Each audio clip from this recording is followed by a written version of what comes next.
জীবনদায়ী ওষুধের অত্যাধিক মূল্য বৃদ্ধির প্রতিবাদে পশ্চিমবঙ্গ তৃণমূল ছাত্র পরিষদের নির্দেশে ঘাটাল সাংগঠনিক জেলা তৃণমূল ছাত্র পরিষদের উদ্যোগে পশ্চিম মেদিনীপুর জেলার কেশপুরে জনস্বার্থমূলক বিক্ষোভ ও প্রতিবাদ মিছিলের আয়োজন করা হয়।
ছাত্র যুব রাজপথে খুনি বিজেপি হুঁশিয়ার হুঁশিয়ার হুঁশিয়ার বন্দে মাতরম পিএম পিএম পিএম বাংলার অগ্নিকন্যা জনশ্রী মমতা বন্দ্যোপাধ্যায় বাংলার যুবরাজ অভিষেক বন্দ্যোপাধ্যায়। আজকে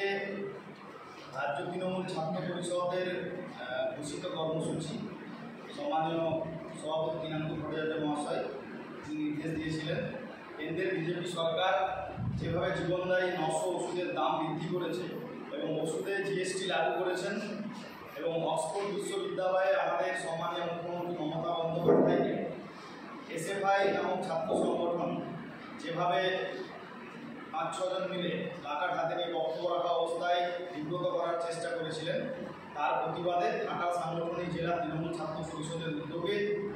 কেশপুর ব্লক এবং কেশপুর কলেজ তৃণমূল ছাত্র পরিষদের সহযোগিতায় কেশপুর কলেজ গেট থেকে নিয়ে কেশপুর বাজার পর্যন্ত একটি মহামিছিল সংগঠিত করা হয়েছিল। আমরা এই মিছিল থেকে দাবি তুললাম, অবিলম্বে জীবনদায়ী ওষুধের দাম কমাতে হবে। ওষুধের দাম বাড়িয়ে সাধারণ মানুষকে যে নাকাল করছে বিজেপি, তার বিরুদ্ধে আমরা তীব্র ধিক্কার জানিয়েছি এবং যাদের কোনো কলেজ গেটে সংগঠন নেই এসএফআই, যারা শুধুমাত্র সোশ্যাল মিডিয়ায় টিকে আছে, তাদেরকে আমরা আহ্বান জানাচ্ছি, যদি সংগঠন করা হয় কলেজ গেটে আসুন। মমতা বন্দ্যোপাধ্যায়কে বিব্রত করেছেন, তারও তীব্র ধিক্কার জানাচ্ছি এবং কেন্দ্রের বিজেপি সরকার যেভাবে ধর্মের আফিম খাইয়ে মানুষকে ভুল পথে পরিচালিত করার চেষ্টা করছেন, আমরা তৃণমূল ছাত্র পরিষদ তৃণমূল কংগ্রেসের শাখা সংগঠন হয়ে রাজপথে